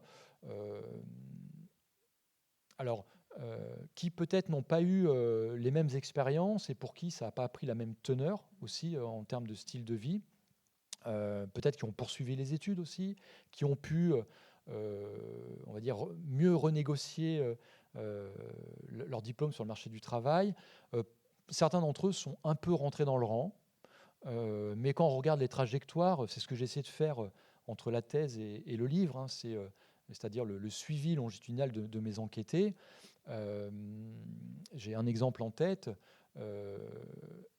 Donc, cet enquêté se range un petit peu, en quelque sorte. Alors, de mémoire, il y a toujours un label de production, par exemple. C'est des petites choses, hein. Il y a, je sais pas, il doit produire peut-être, je sais pas, 3 ou 4 groupes dans l'année, donc c'est pas beaucoup, c'est pas très onéreux, bon, etc. Et en termes de temps non plus. Mais par contre, il est devenu éducateur spécialisé, quoi. Et il remobilise, il me l'a redit, voilà, il remobilise quand même ses compétences, son rapport aux autres aussi en tant que punk, à la différence, avec les jeunes qu'il encadre en tant qu'éduc-spé. Voilà. Et donc, parmi mes enquêtés, c'est quasiment le plus rangé, quoi, en quelque sorte. Voilà. C'est sur les punks aujourd'hui. Et punk aujourd'hui, alors, lorsqu'on regarde le nombre de productions, que ce soit en CD ou en vinyle, lorsqu'on regarde le nombre de concerts, lorsqu'on regarde le nombre de lieux de concerts, force est de constater que c'est toujours vivace. De nouveaux lieux s'ouvrent aussi, peut-être de nouvelles régions. Voilà. Alors, pour les régions que moi je connais, je sais qu'il y a toujours des lieux qui diffusent ce genre de musique-là.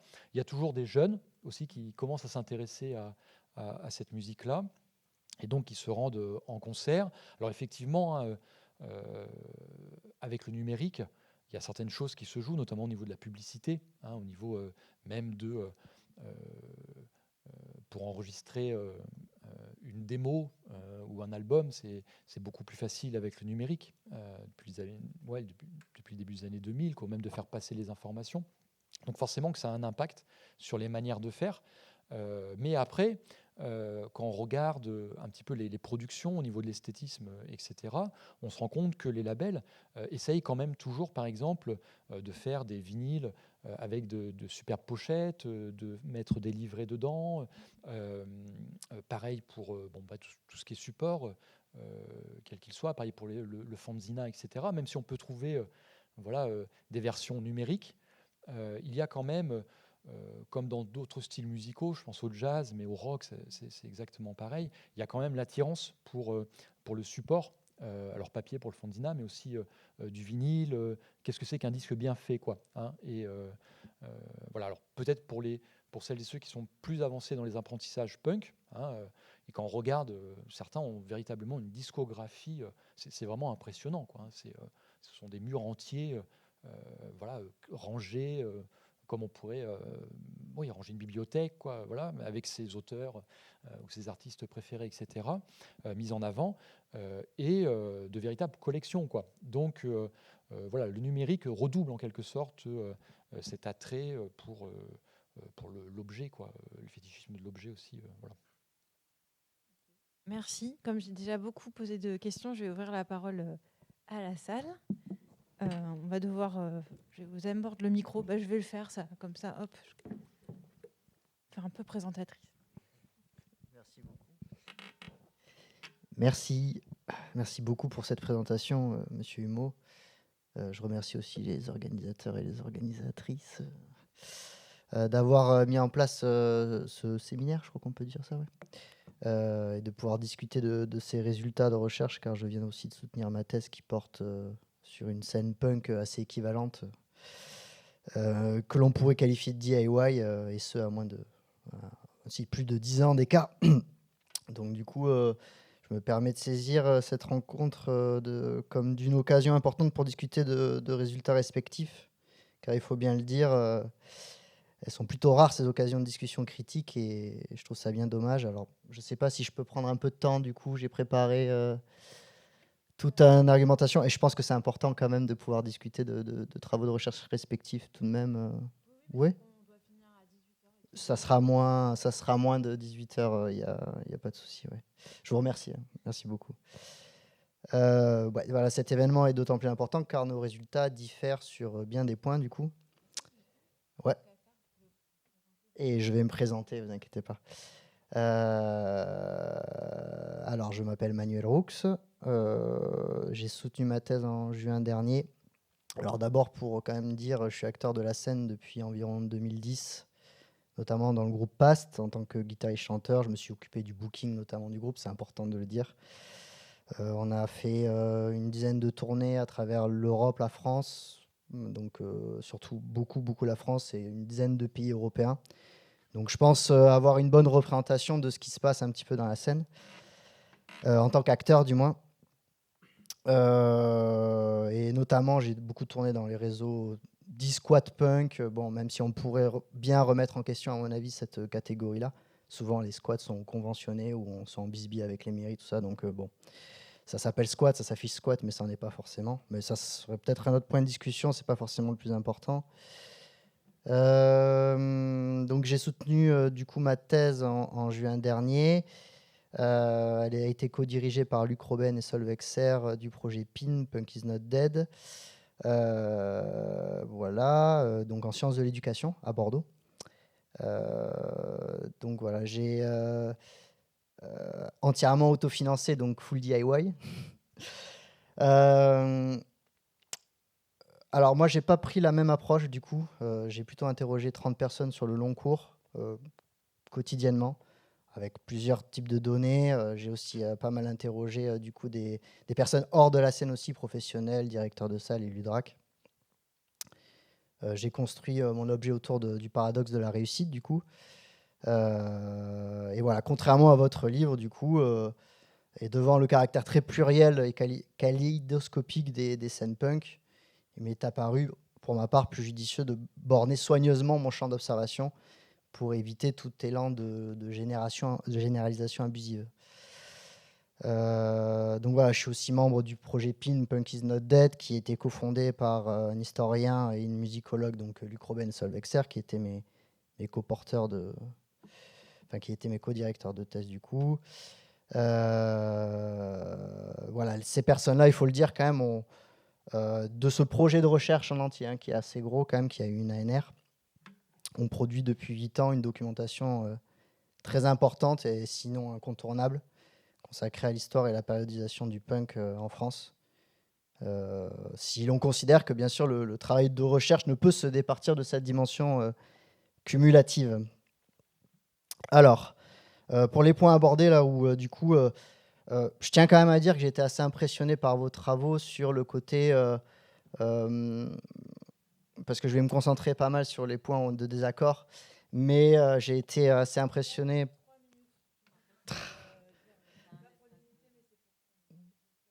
Bon, ben je suis désolé, je voudrais voulu vous féliciter pour un truc qui m'a paru assez fort, mais bon. Sur la continuation de ce qu'a fait Pierre Bourdieu sur les règles de l'art, vous avez essayé de faire la même chose et c'est quand même un sacré chantier, donc j'étais assez impressionné par ça, d'élaborer vraiment cet espace esthético-pratique de la scène punk. À travers notamment la répartition en termes de goût que vous avez faite et des classifications, même si on pourra en discuter d'un point de vue plus musicologie, mais c'est pas le sujet. Bon, déjà vous dites que 3 punks sur 4 proviennent des milieux populaires et ont par conséquent des origines et dispositions sociales y correspondant. Bon, selon vous, le capital punk se caractérise dans les scènes punk par le franc-parler, une gestuelle, une apparence spécifique.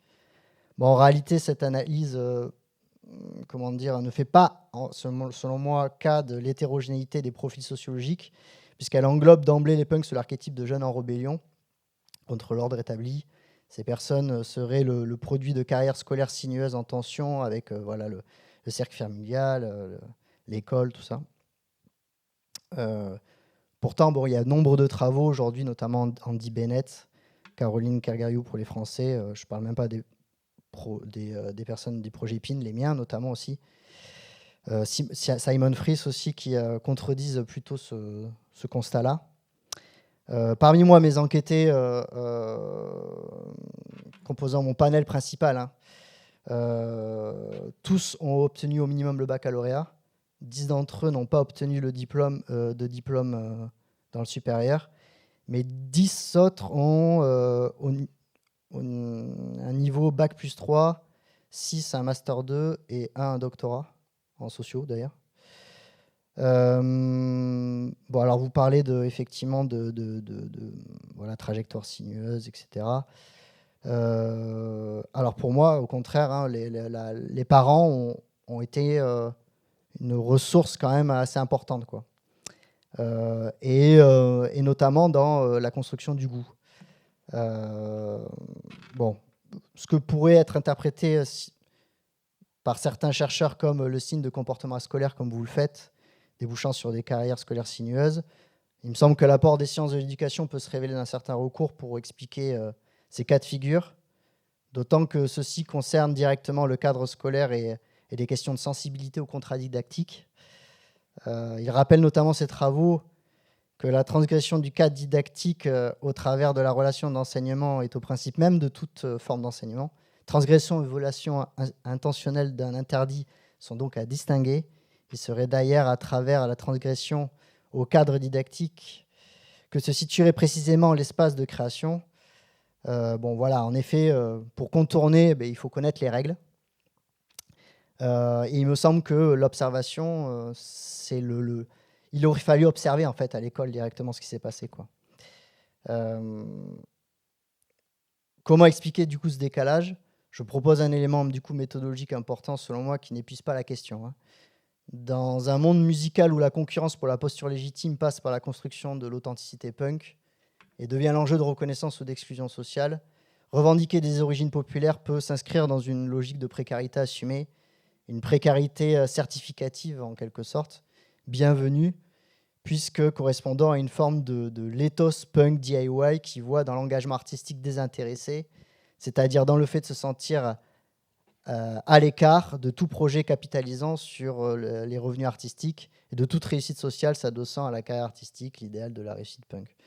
Je passe sur les zones géographiques pour faire rapidement, mais il y a beaucoup de punk dans les zones rurales. Le punk anglais aussi, ça, bon, ben voilà, tous les travaux montrent que là, depuis le projet Pink, effectivement, bah non, on sait pas d'où ça part en fait. Et je rappelle, pour ceux qui ne le savent pas, que le premier festival de punk a été organisé à Mont-de-Marsan.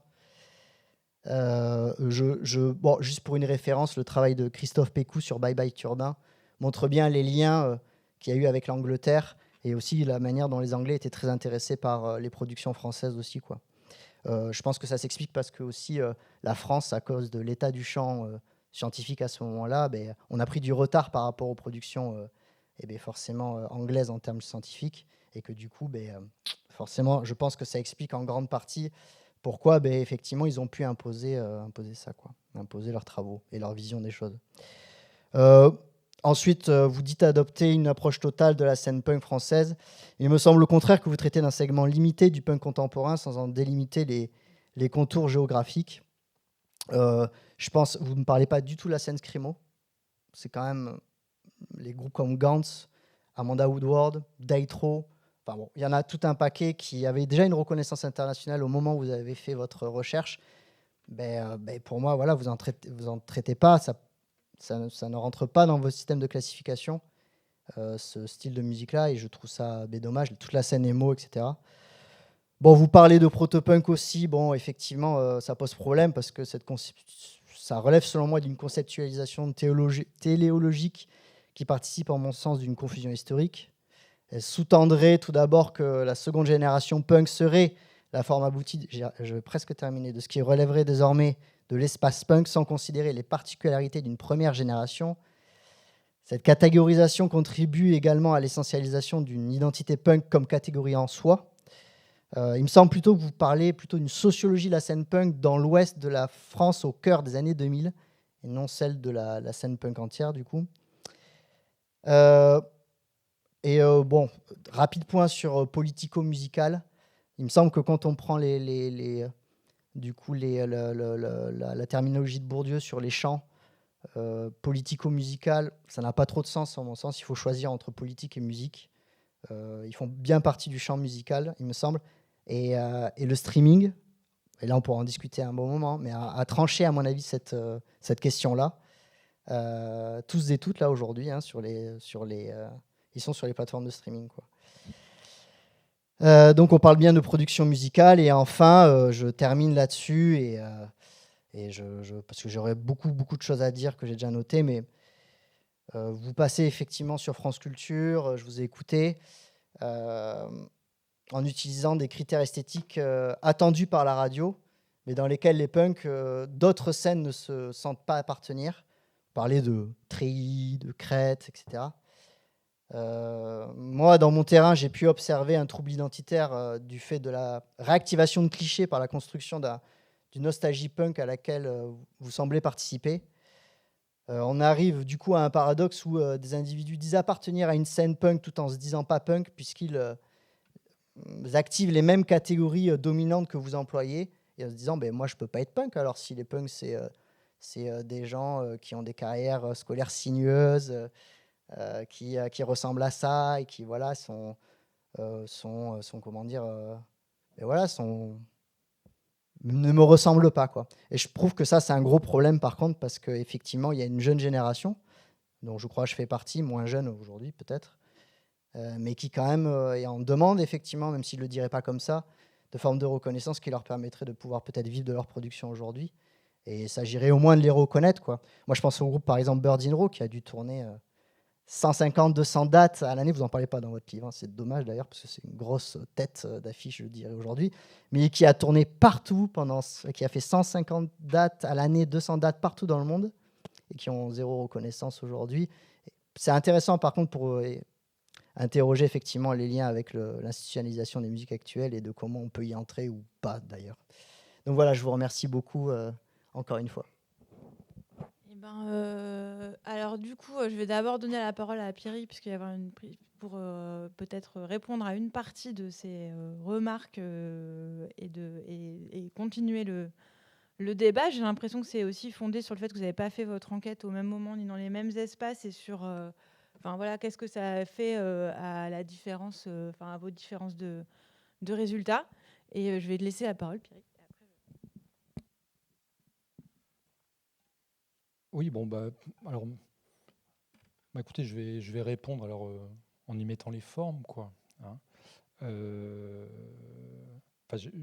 Moi, j'avais pas compris que l'objectif pour vous, c'était de présenter votre thèse ou une partie.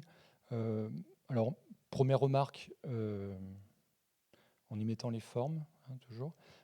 Alors, vous le dites bien, hein, moi, j'ai fait une thèse en sciences de l'éducation et j'ai fait 30 entretiens répétés et je trouve pas les mêmes résultats que vous. Alors, moi, je vous redis la même chose que aurait dit Pierre Bourdieu, quoi. Quels sont vos indicateurs, quoi? Moi, je veux bien qu'on discute d'où ils viennent, etc. Mais quels sont vos indicateurs? Alors, parce que vous le dites bien, hein, alors je rappelle quand même, hein, alors vous en êtes l'exemple, moi aussi, on a un doctorat, mais n'oubliez pas toujours quand même que on parle d'un certain point de vue, quoi. Hein, on a un point de vue social situé, quoi. Hein. Et forcément, autour de nous, vous pourriez dire, vos directeurs de thèse s'intéressent au punk, et donc tous les punks sont ultra diplômés, etc. Bon, bah écoutez, quand on enquête hein, sur le long terme, eh bien, on se rend compte que eh bien, ce n'est pas le cas. Donc, trouvez des indicateurs, faites une enquête statistique aujourd'hui pour montrer, et je serais extrêmement intéressé de voir comment ça évolue. Par exemple, en Angleterre, on sait, Andy Bennett le montre à sa manière. Alors vous dites, on n'est pas d'accord avec Andy Bennett. Andy Bennett, j'ai eu l'occasion de travailler avec lui, de publier avec lui, donc nous sommes plutôt d'accord, proches. Et en Angleterre, a priori, eh bien, on ne retrouve pas la même tendance qu'en France. Hein. Alors peut-être que l'enquête statistique aurait intérêt à être actualisée aujourd'hui, 10 ans après. Est-ce que ça va changer fondamentalement les choses? Je ne suis pas convaincu, mais pourquoi pas hein, mais je vous encourage à faire de l'enquête, quoi. Hein. Alors, pour rappel aussi, quand même, par rapport au suivi, quoi, parce que on peut très bien faire des entretiens répétés, etc. Je tiens à dire voilà, que mes enquêtés principaux, pour certains d'entre eux, ont été suivis pendant 15 ans. Donc, en termes de projection sur ce qu'ils deviennent, leur rapport à l'autorité, etc., oui, je pense que j'ai des choses à dire. Mais grâce à l'enquête. Hein. Bon, voilà, après, voilà, vous mettez en avant le projet PIND. Ça a au moins l'intérêt de, il me semble, de faire... Comment? Si, il y a une note de bas de page qui est évoquée. Ben, en fait, si vous voulez, moi, ce qui me gêne un petit peu, c'est que pour avoir été invité 2 fois en tant que conférencier par PIND, hein, ce qui me gêne un petit peu, c'est que, et leur dernier ouvrage, il me semble, est un très bon exemple, il n'y a aucune note de bas de page. Les références bibliographiques ne concernent systématiquement que leur propre production, jamais les autres auteurs. Et quand on voit quand même que eh bien, ce ne sont pas les premiers à publier sur le punk. Hein, j'évoquais Samuel Etienne, qui a participé aussi à PIND pendant un temps. J'évoquais Éric Brun, j'évoquais Jérôme Guibert, etc. Il y a quand même pas mal, Fabien Hagne, il y a quand même pas mal de, voilà, de collègues qui ont travaillé. Et lorsqu'on regarde les productions issues de PIND,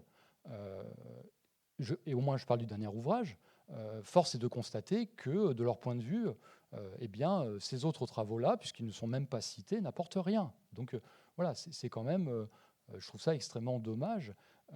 Et voilà. Alors par contre, et c'est, il me semble, l'intérêt quand même de pouvoir aussi lire l'ouvrage en l'occurrence, c'est lorsqu'on connaît extrêmement bien le champ, effectivement, les anecdotes citées sont extrêmement intéressantes, mais il faut connaître extrêmement bien le champ. Bon, voilà. Après, d'un autre côté, moi, il me semble que l'enquête est intéressante, qu'il faut non pas au doigt mouillé se dire c'est plutôt telle origine, etc. Mais il faut aller enquêter et sortir des chiffres. Voilà, ça, il me semble que c'est doute aussi, bien sûr, et je suis le premier à revendiquer le fait de faire de l'observation participante. Ça doit prendre une centaine de pages dans mon livre, donc oui, je suis tout à fait d'accord. Les méthodes qualitatives sont très intéressantes, et complémentaires entre elles, avec également une enquête statistique. Oui, alors déjà, merci beaucoup d'être venu présenter votre ouvrage. On est très content de vous avoir au sein du RT14 pour nos rencontres. Et merci à vous deux pour cet échange qui nous a permis d'entendre un certain nombre de choses qui concernaient beaucoup d'enjeux concernant votre livre. Moi, je voulais vous interroger particulièrement sur la question des transmissions au sein de la scène punk. Alors, vous avez pas mal parlé de la socialisation au punk et de la socialisation par le punk, notamment la socialisation politique. Mais moi, je voulais revenir un peu sur quelque chose qui a été un peu dit, mais pas approfondi, qui est l'action des apprentissages musicaux. Alors, vous avez un peu parlé du solfège qui était mis à distance, vous avez dit certaines choses par rapport à ça. Moi, j'avais plusieurs questions par rapport à ça. Alors déjà, au niveau des savoirs en eux-mêmes, est-ce qu'il y a des savoirs, quels sont les savoirs techniques, pratiques ou même théoriques qui sont valorisés sur la scène punk, sachant justement que le solfège serait plutôt mis à distance. Et si cet apprentissage plus formel, il est mis à distance, s'il y a peu de transmission familiale, comme vous l'avez dit, comment est-ce qu'elle s'opère concrètement, cette transmission et ce développement de compétences ? Quel est le rôle des pairs ? Et là, je ne parle pas de la transmission du goût ou de la pratique, mais bien des compétences. Est-ce que la scène punk, c'est le lieu de la transmission, de transmission particulière sur un mode particulier, en opposition à d'autres genres musicaux ? Et enfin, est-ce que ces savoirs musicaux, ils sont réinvestis ailleurs ? Est-ce qu'on observe des compétences musicales particulières qui, une fois constituées, peuvent être réinvesties dans d'autres genres musicaux ? Ou est-ce que, alors ça a été un peu évoqué, punk un jour, punk toujours, ou est-ce qu'après on peut être musicien punk et faire autre chose avec des compétences qui sont propres à cette scène, ou pas ? Merci pour vos questions. Alors, oui, j'évoquais le côté autodidacte de la plupart de mes enquêtés. Alors, c'est quelque chose qu'ils mettent en avant. C'est quelque chose qu'ils mettent en avant. Pour certains d'entre eux, le refus du solfège, des tablatures, etc. Mais pour autant, les manières de jouer sont, d'un point de vue technique, extrêmement fines, etc. C'est pas le grand chaos sur scène, quoi. Bien au contraire. Et donc les techniques en tant que les techniques des musiciens sont avérées. Certaines choses vont être plus mises en avant, etc., que d'autres. Je ne sais pas. Alors, donc je ne suis pas musicologue pour le coup, mais les barrés vont être privilégiés.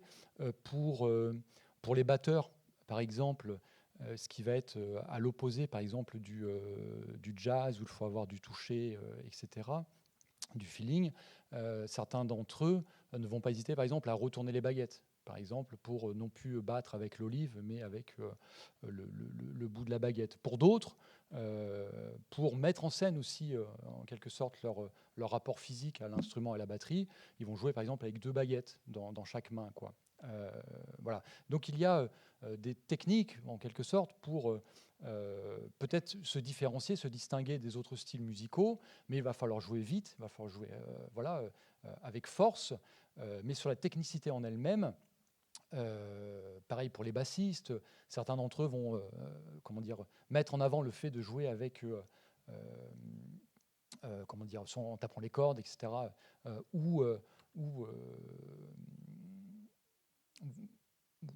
de se mettre en scène en faisant comme si il y avait beaucoup, d'un côté d'autodidaxie et finalement que tout le travail qui avait été fait n'apparaisse pas comme étant du travail, quoi. Hein, il y a vraiment ce côté-là de prise de plaisir, et quand on voit les musiciens, ils s'amusent sur scène, ils s'amusent, voilà. Et quand on regarde un petit peu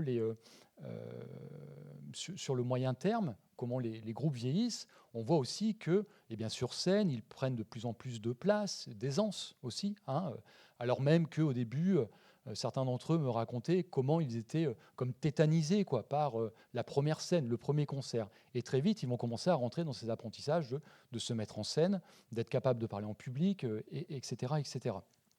Alors, ce qui va se transmettre au niveau de la musique, au niveau de cette technicité, ça va être aussi le choix des instruments. Le choix des instruments, le choix des amplis, le choix des batteries. Est-ce qu'il faut plutôt tel cymbale, etc.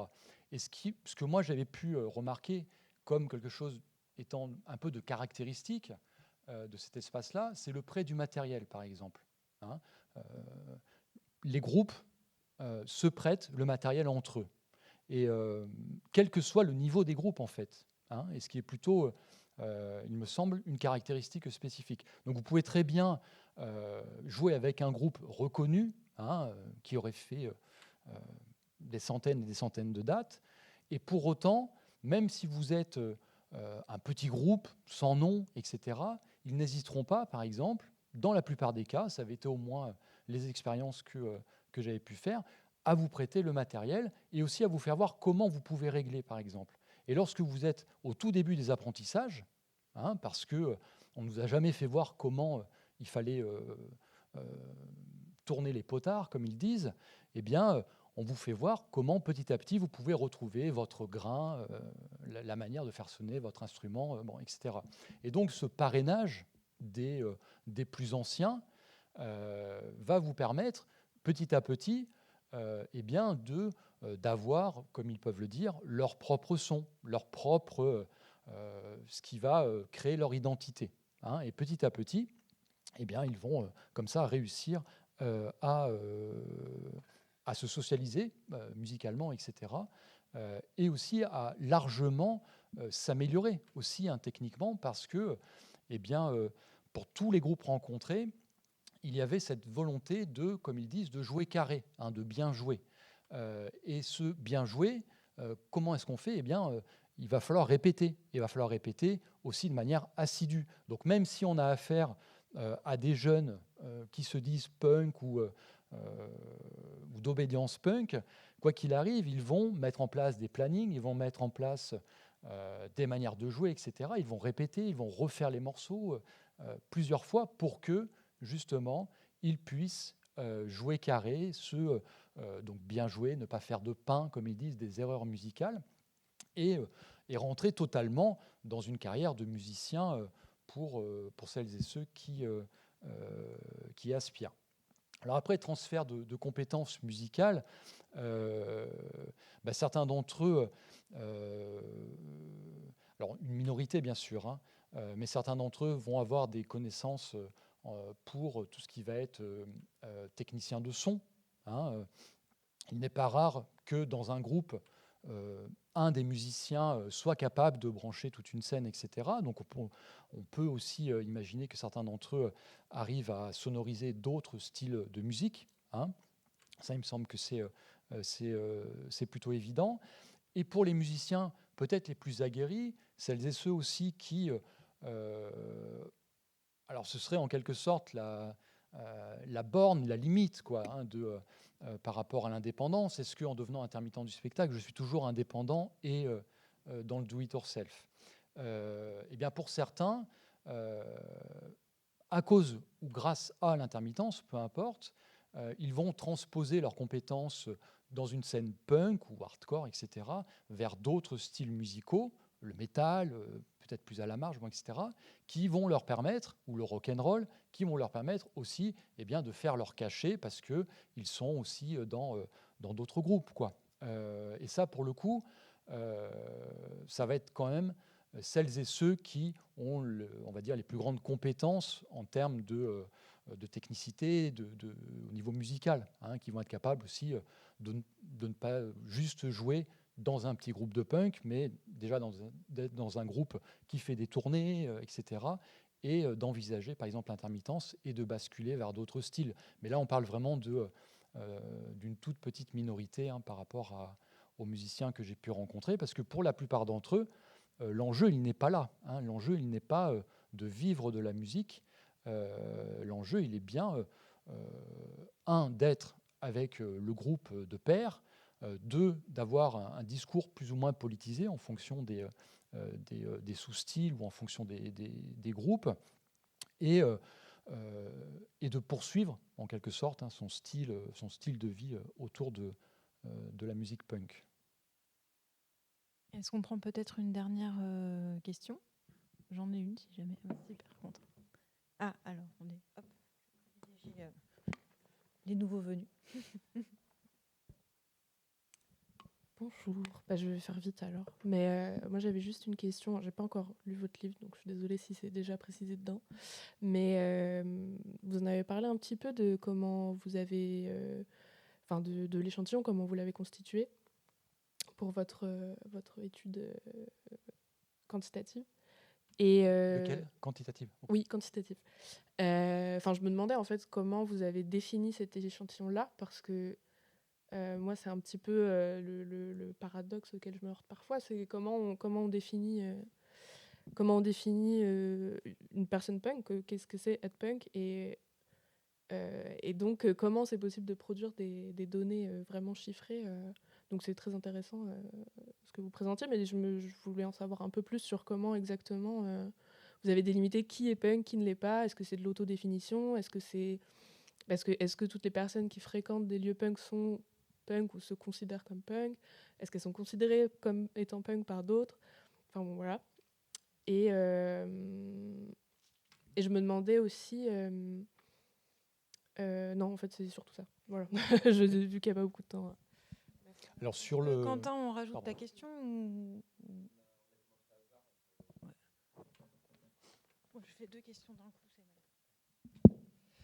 mal. Et moi, j'avais une question effectivement aussi sur est-ce qu'il y a effectivement une ligne de fracture à l'intérieur de ce champ-là? Je pense bien qu'avec un mouvement qui existe depuis plusieurs décennies, il y a des fractures générationnelles, des fractures en fonction de la nature francophone, anglophone, etc.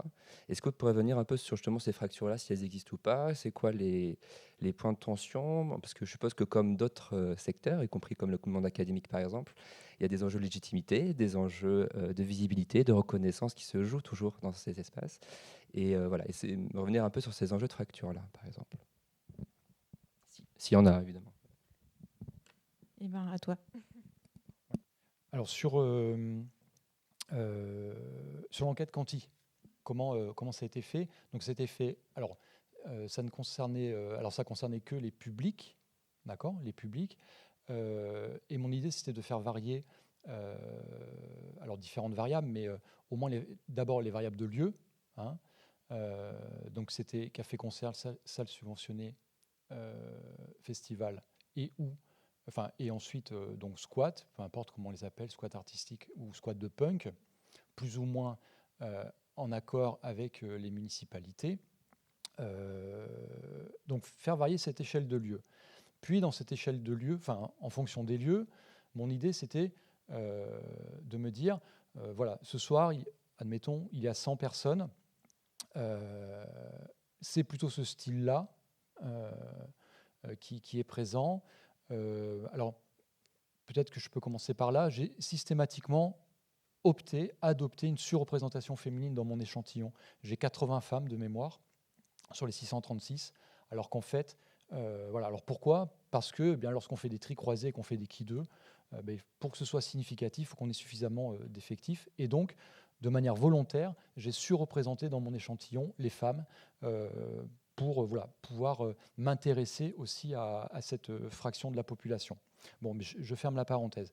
Pour les autres, donc, je considérais, alors je faisais aussi en fonction des accords et des désaccords des personnes. Mon objectif, c'est de faire un maximum de questionnaires. Donc, toutes les personnes qui étaient présentes et qui acceptaient de répondre au questionnaire, eh bien, je les prenais dans mon échantillon. Je n'ai jamais, je ne me suis jamais interdit d'interroger quelqu'un qui, par exemple, n'aurait pas un style, quel qu'il soit, de quelques, quelques catégorisations qu'on ait, punk ou pas.